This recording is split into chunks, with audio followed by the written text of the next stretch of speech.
Hello and welcome to Property Matters, supported by Fairview International Property Consultancy and auctionproperty.co.uk. You can find this weekly property show every Sunday live on propertymatterstv.co.uk or by searching Property Matters TV in YouTube or Facebook. Whenever or wherever you're enjoying the show, please get involved by adding your comments in the comments section below.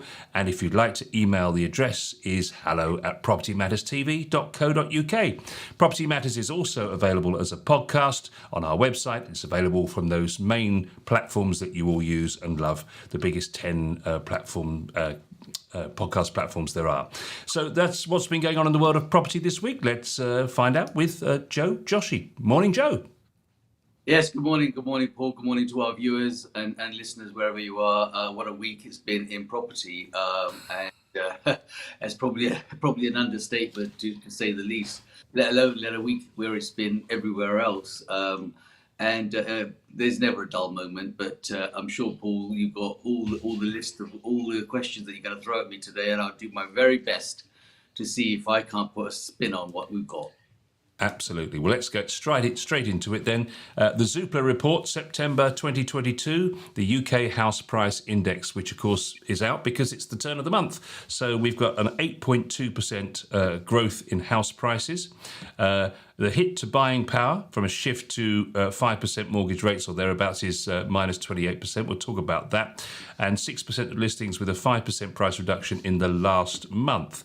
So let's just look at that in a bit more detail. So what they're saying is in this month's report that the housing market is transitioning to a buyer's market as higher mortgage rates are set to cut buying power by up to 28%. We'll have a look at a graph on that in a second.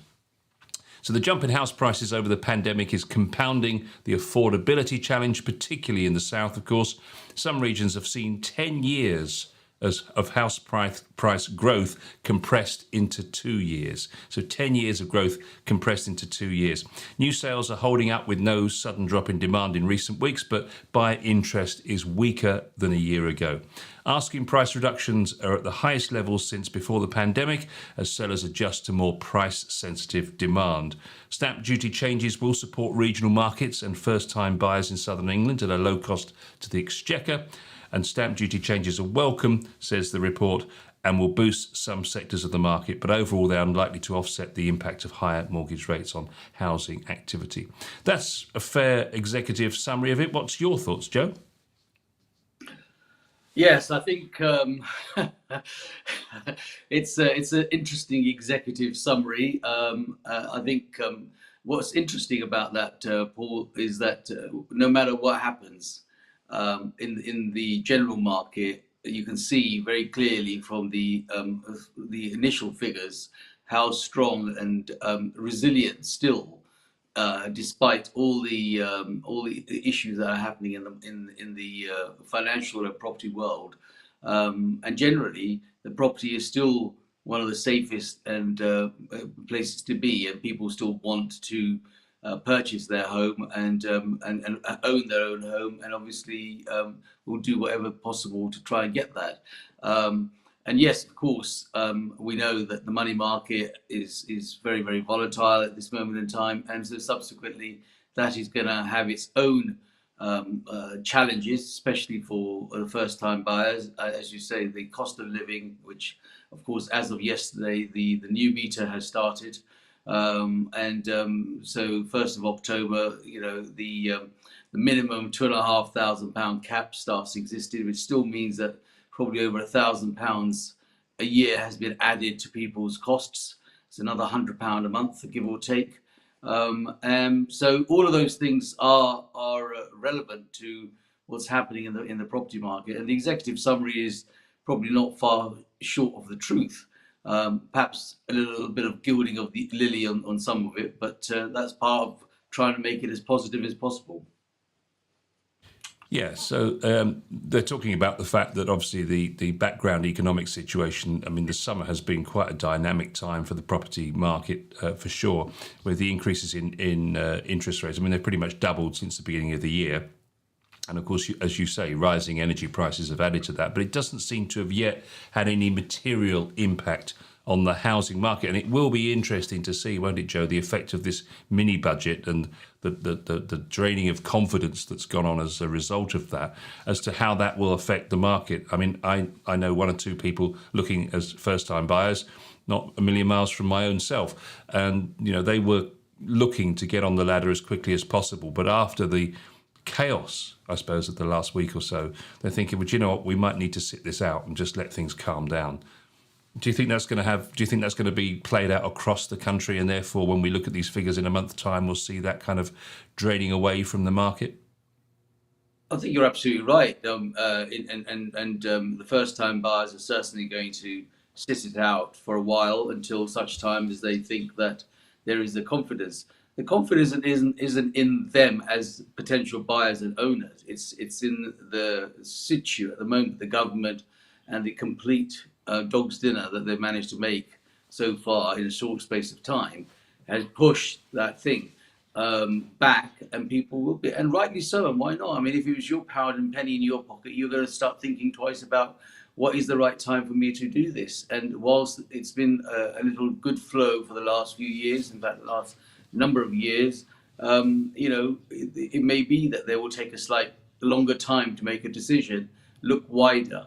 I mean, some of the good things that may have come out of that is that yes, there is that sort of shift on the number of the stamp duty amount, which I think was definitely overdue for the 250 line from 125. There was just not anything out there really at 125 unless you're into the complete, sort of north of the UK, or an area that is not as practical as perhaps where work is, etc., and communication is. But so at least that is, I mean, if I could actually pinpoint one good thing that so far has come out of this so-called mini budget, I think that's the only thing I can put it down to, is the fact that the bottom line figure has been shifted to 250. So there is now real scope for people to buy up to around £250,000 and not have to foot a bill, albeit it was only 1%. It's still £2,500, but it's still, that's the value of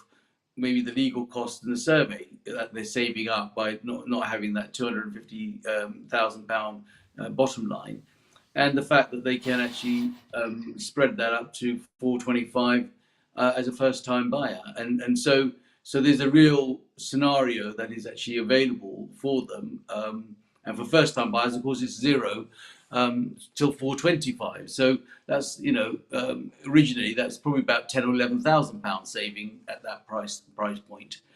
So those are the two aspects. The rest of it, I think, it's been a bit of a sham. And yes, it's going to make people certainly sit down and think about what they're going to do. And as they're saying, that it potentially could be turning towards the buyer's market as opposed to a seller's market. And there are so many other things that are actually not been considered, in my opinion. It's more about so-called scoring points, Paul, in my thinking, than actually doing what the real job is about. And of course, by trying to score those points, I think they're going to fall on their own sword. Yeah, I mean, it's hopefully one of those situations with the stamp duty concessions that. It's interesting they haven't put a end date on that. I mean, it's almost certain, in my view, that they should leave them at these new levels, because really that's all just a correction of those levels, bearing in mind the price rises of the last couple of years. And if you look at demand over the last, in August, it was 8%, which is, 8% above the 5-year average.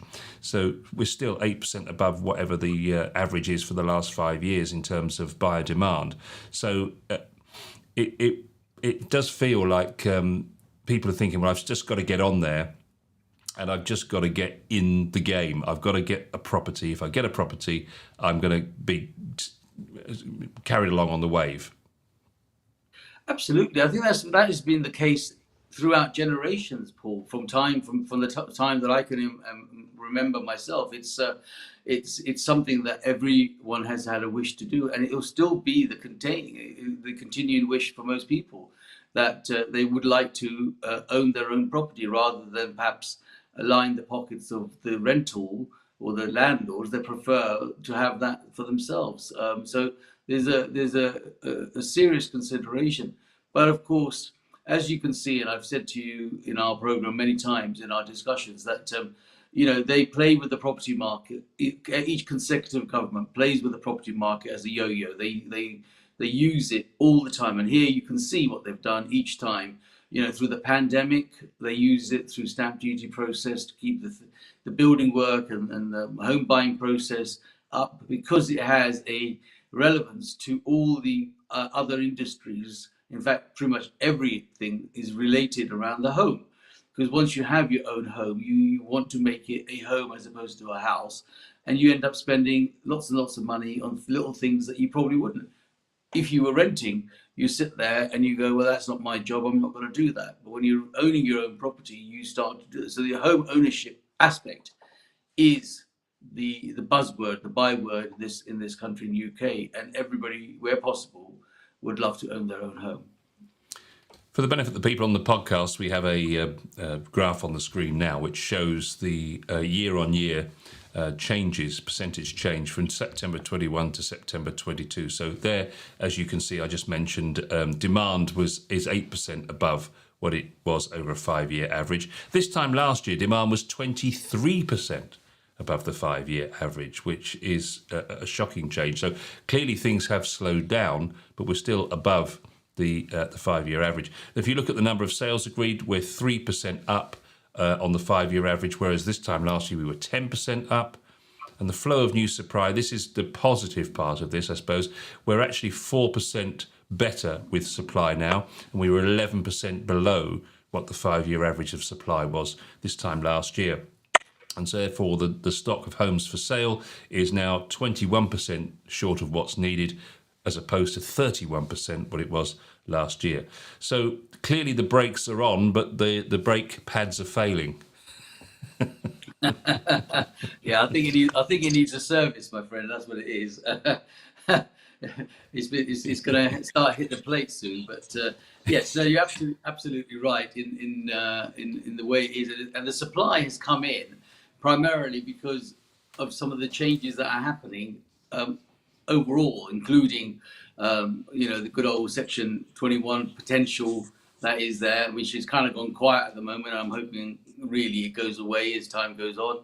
And they got enough to sort out amongst themselves, let alone add another dimension by having this Section 21.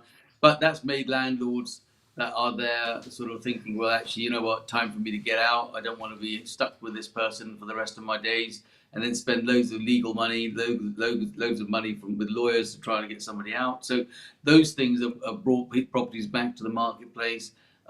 Other taxation issues that have been around have caused a problem. They've been asked to, sort of rethink about how they want to run it. So there are stocks coming back.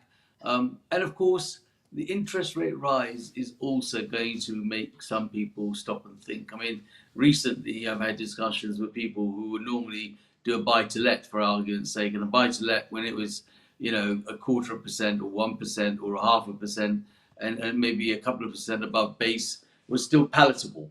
But now, of course, it's becoming 4.5% to 5%. That's 2.25 plus base. So, they're at 4.5%, 5% before they do it. And that is now becoming unpalatable. So they're thinking, well, actually, it doesn't make sense for me to buy this or keep it, because it's not producing a return on my investment. It's time for me to maybe get out and offload this sort of thing. So there's going to be a lot of, jitters in the marketplace, I suppose, which is going to make people sort of think, well, is this the right time for me to offload? And that will be seen in the marketplace as a downturn. And I can tell you, it's not a downturn. It is really going to be a correction. And that correction is only happening because of what the government steps have been. And whilst one side is the old story, the Lord giveth with one and taketh with the other, here what they did, in my opinion, is they tried to counter the interest rate rises by saying, well, here's a deduction in the stamp duty. We're the good guys, we're doing this, and the Bank of England is the bad guy because they're pushing the interest rates up. And so subsequently we end up with what we are currently experiencing. Yeah, there's no doubt about it from what we've been saying and reporting on this show that landlords are selling up, and you can see why from the example you've just given there. Most new lends, of course, are at fixed rates, and the cost of securing those doesn't directly follow base rates. So if you're getting a fix, the fixed rates are reflecting what they think the market will be in the future, not necessarily what base is now. So, of course, if you look at the costs of fixed rates recently, the mortgage rates that are on track to reach 5%, as you say, by the last quarter of this year, which will be more than double the rates at the start of 2022, which is why I said at the beginning that rates are doubling. But if you look on the screen now, and we have a graph on the screen now which shows affordability. This is one I mentioned at the beginning about affordability being hit by 28%. So what that means is that the analysis that Zoopla have done is that if mortgage rates rise from 2 to 5%, buying power will be reduced by as much of 28%, assuming buyers want to keep their monthly repayment the same. So if you look at the graph on the screen, we can see the mortgage rate at 2%, 3%, 4%, and 5%. And this is assuming a calendar month payment of £825 per month. So you'll get £193,500 of your mortgage as your mortgage amount given to you for a 2%. But that drops by 11% if the mortgage rate is at 3%. If the fix is at 3%, you get 11% less, so you're down to 172,600. If it goes to 4%, you get 154,800. That's a drop of 20%, assuming you're £825 per calendar month. And then if you get a 5%, you've only got to be lent 139,700. So you can see how that's really punishing, particularly first-time buyers. Yeah, I mean, the affordability is now coming in. I mean, there was talk that they would probably consider lots of other areas in order to try to push the lending up. But irrespective of whatever the affordability is going to be, Paul, what the lenders are scared, and they're running scared. I mean, we all heard that, I think it was a couple of days ago, 900 products were just taken straight off the shelf with pretty much every lender that is going out there, primarily because they don't think it's the end. The end isn't here yet. And I think that, at 2.25, we're still way, way away. I mean, as much as I hate to say it, we could end up with double figures in the buy-to-let market, or not far from it, in terms of borrowing. It may be single figures in the ordinary lending, but certainly when you add your extra 2.5% on top of the base, I mean, if that base goes to sort of 5-6%, then the buy-to-let market will be 7-8%. And if it goes any further, then we are going to hit double figures, and that is just going to make it unpalatable. But I'm hoping long before that, they're not going to do a U-turn, but I'm sure some sort of what they call it, vote of no confidence will shift these people that are making these drastic measures. They're making them on their own understanding, but they're not really taking into consideration all the pain that the man in the street, the homeowner, is actually going to be facing here. And there's going to be, a car crash waiting to happen if something isn't done rapidly on this. Yeah, we're also looking at the difference between flats and houses here. So the impact of higher mortgage rates on market activity will be compounded by sizable increases in house prices over the pandemic, because we had the search for space and those record low mortgage rates, and they've resulted in the average value of a house increasing 5 times more than the average value of a flat over the pandemic. And on the screen now we can see that the average gain on a flat is £11,250 or 9%, whereas the average gain on a house is £54,000 or 21%. So that suggests to me that there's some good value and bargains to be had if you're looking to maybe get a buy-to-let flat. But then again, I suppose you're going to be punished by the interest rate if you're buying it on a mortgage.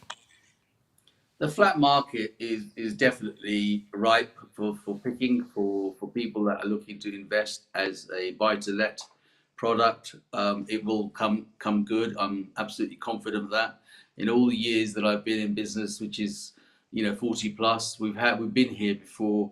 But the only thing that you're going to have is the security and the safety of knowing that you have a property that you can continue to rent, and ultimately it will get a capital gain in return. So it will go up in price, and that's where your gain will be. It may not be a short-term gain, but it will be a long-term gain. And certainly opportunities are there for people, especially new buy-to-let candidates, to go out there and buy a property. Now, the interesting thing about the buy-to-let market, for what it's worth, and I just throw it out there for the sake of it, is that our regular contributor, Bob Singh, did say to us that you don't need now to have owned a home to be able to do a buy-to-let. You can actually start a buy-to-let portfolio before you become a first-time buyer. So the two are separate, and I'd certainly, if you can't buy your own home, for argument's sake, for the time being, but there's an opportunity perhaps in other parts of the country where you could step on the market through a buy-to-let program, which ultimately could be a good way to build up your deposit potentially for your own home.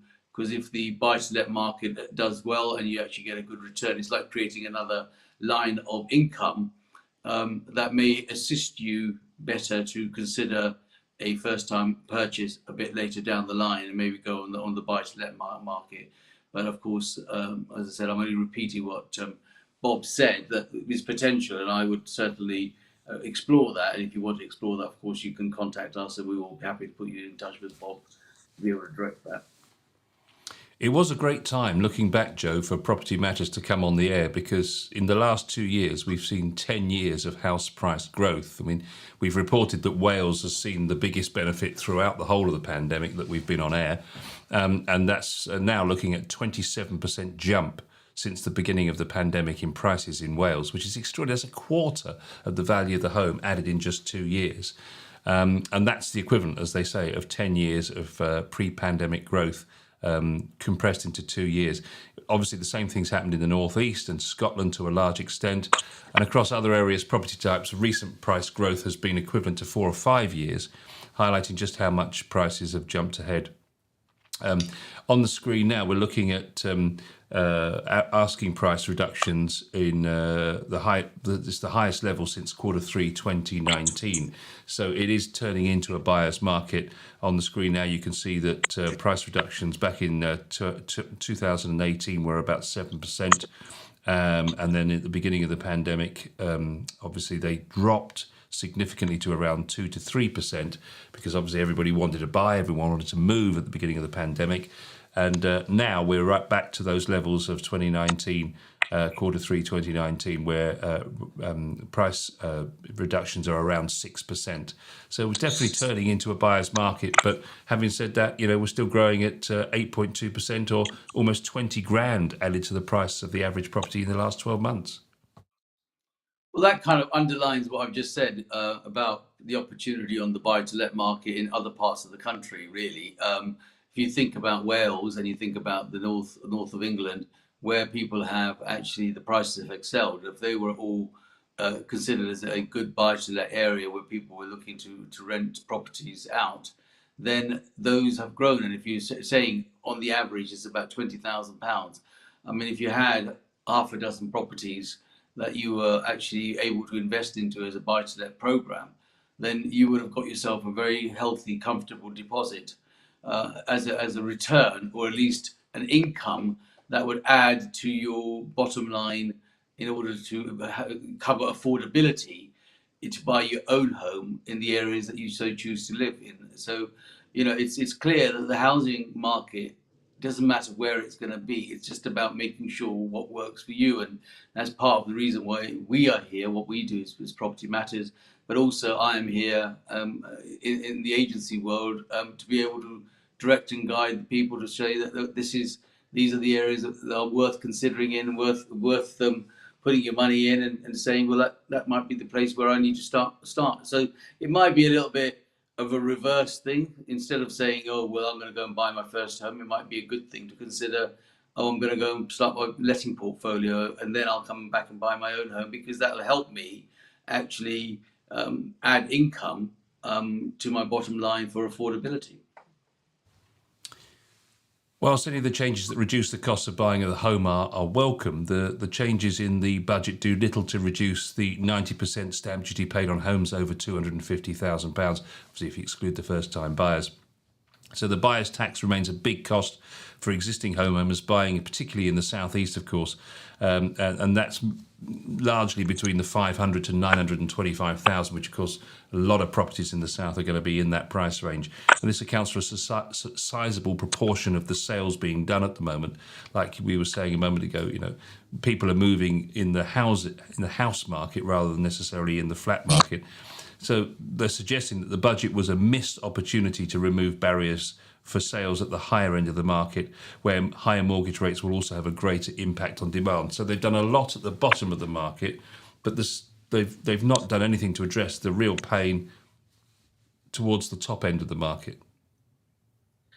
And because the top end of the market, Paul, is an area that is hardly affected. So, and it's again, they don't have the problem of affordability. The affordability actually happens at the bottom end of the market.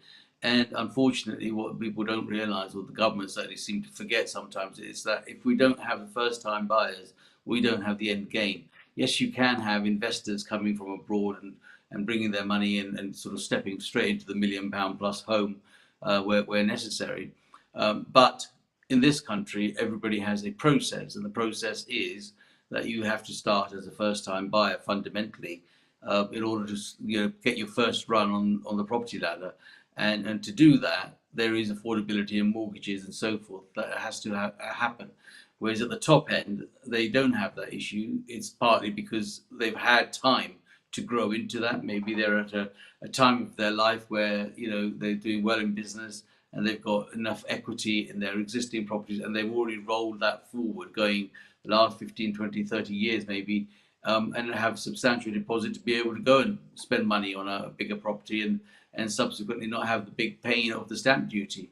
But stamp duty is definitely a huge issue at the bottom line, because when you're stepping out and buying your first home, it's a major consideration. And it's actually, I have many a conversation where people say, well, why do we have to pay stamp duty? It doesn't do anything for us. Well, it's true, it doesn't do anything for them, but it does a lot for the Treasury. And that's why it exists. I mean, the Treasury gets a hell of a lot of money from the stamp duty that people are spending and contributing towards when they're buying their home. And of course, at the top end, if they're buying it in a company or so forth, they may be able to mitigate some of it, but the affordability is there. So, I don't think that the top end are worried. However, as you can see, the prices in houses are still excelling well, because ultimately that's the ultimate goal. You start with your first time buyer, flat, studios, 1 or 2 bedroom, and ultimately you are looking for a family, a small 3-bedroom property, and that's where you've reached your point. The next thing is obviously maybe a semi or a detached or so forth, but certainly a minimum of a 3-bedroom house with a garden is the ultimate goal for any growing family. Let's take a look at the stamp duty versus the interest rate debate, because this is the one that everyone's just finding extraordinary, because obviously they've cut the stamp duty, they've cut the basic rate of income tax, and so therefore obviously that's fueled the inflation situation. So the bankers then of course reacted by raising rates. Of course, now the irony of this is that the average saving that was going to be made on a property for a first-time buyer, for the average home buyer rather, was around £2,500. But of course, the house price jump equates to £4,251. So they're saying that basically the benefit the government gave the home buyer is going to be eradicated within a single month. Yes, as I said earlier on, the Lord giveth with one hand and take it with the other situation. And here it is, and I think that they knew that this was coming, and I think that cynical as I'd like to be with the powers that are in situ, is that they knew about the car crash that we're doing, so they thought, well, I'll tell you what we do, we'll be seen to be good to the first time buyers, and we'll move these stamp duty points. And I think some good has come out of that for a long term if it stays that way. Of course, the minimum amount from 125 to 250 raise is excellent, because it is in fact very hard to find a property at £125,000. And so, I think that's a good thing. There's no doubt about that. And if it was only 1%, it's £2,500. But that £2,500 is money that they, could spend towards surveys and legal costs and so forth.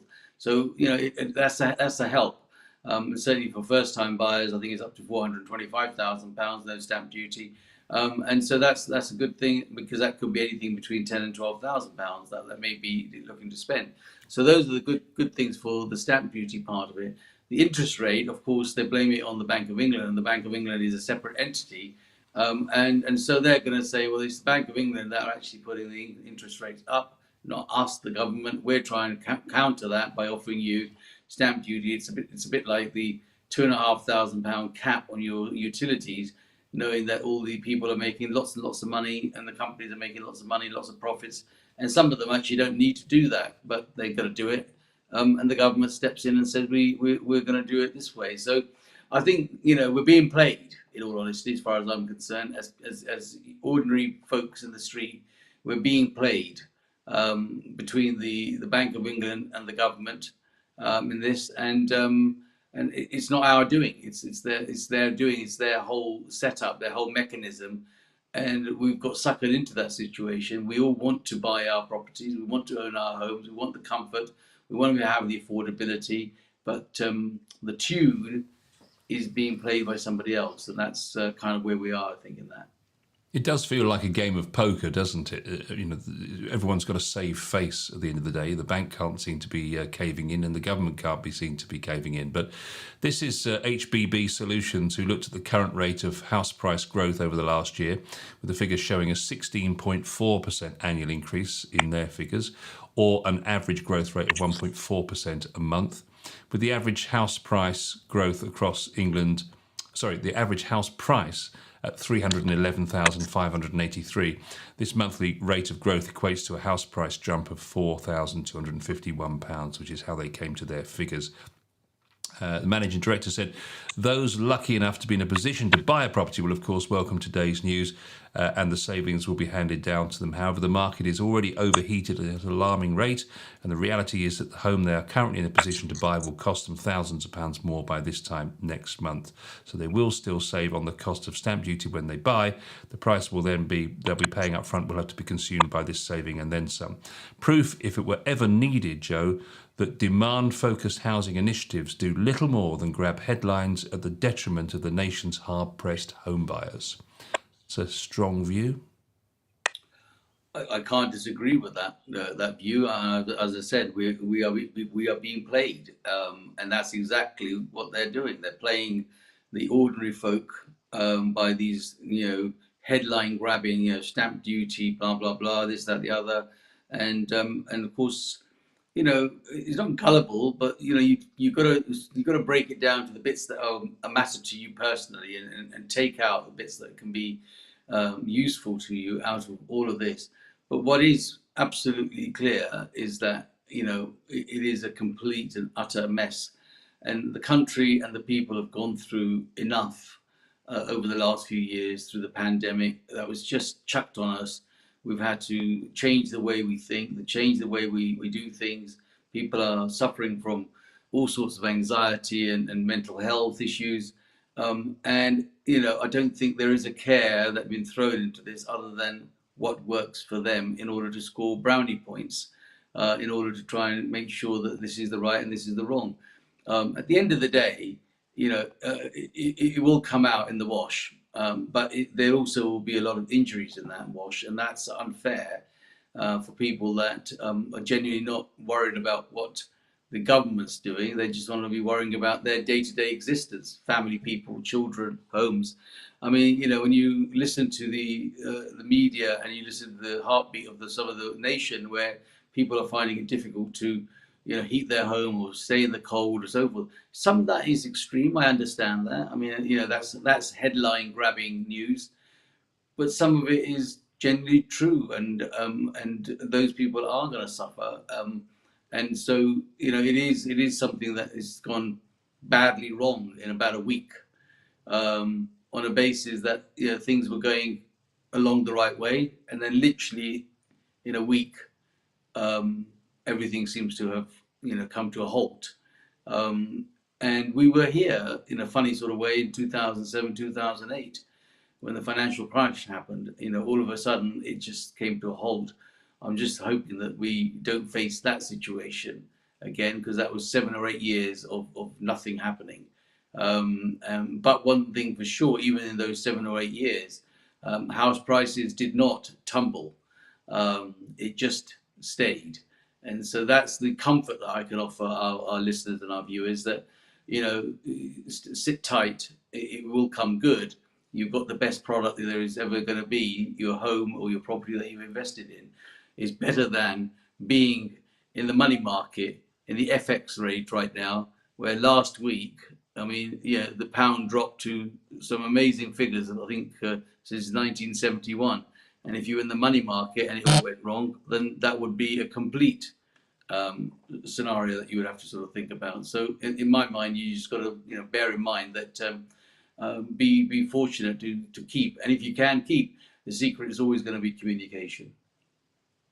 Nice to see that Bob Singh is joining us from India as we speak. So Bob's in India. He's just said truly international program today. Bob, we did ask Bob to come on to the show because obviously a lot of our conversation this week has been about mortgages. But as you can see, he's in India. So I'm not sure what the Wi-Fi is like in India. Probably it depends where he is in the country, I guess, but not too sure. I mean, he did message me to say that he, about 2:30 their time, will join in. So if you could bring him in, He's there. Well, if he's able to dial in, then we can bring him in for a chat, I think. Interesting what we mentioned last week, Joe, about the fact that we've had 3 housing ministers in a matter of 18 months or whatever it was. I'm not sure the exact amount, but it's not far off that, is it? And we've had Jenrick, then we've had Gove, and now we've got our new housing minister. I mean, looking at the polls and looking the way that the Tory party seems to want to destroy itself at the moment, and I don't want this programme ever to be political because we'll hold whoever's in power to account, but what does worry me, Joe, and let's have that conversation now, really, is the fact that, if we are to have a Labour government soon, and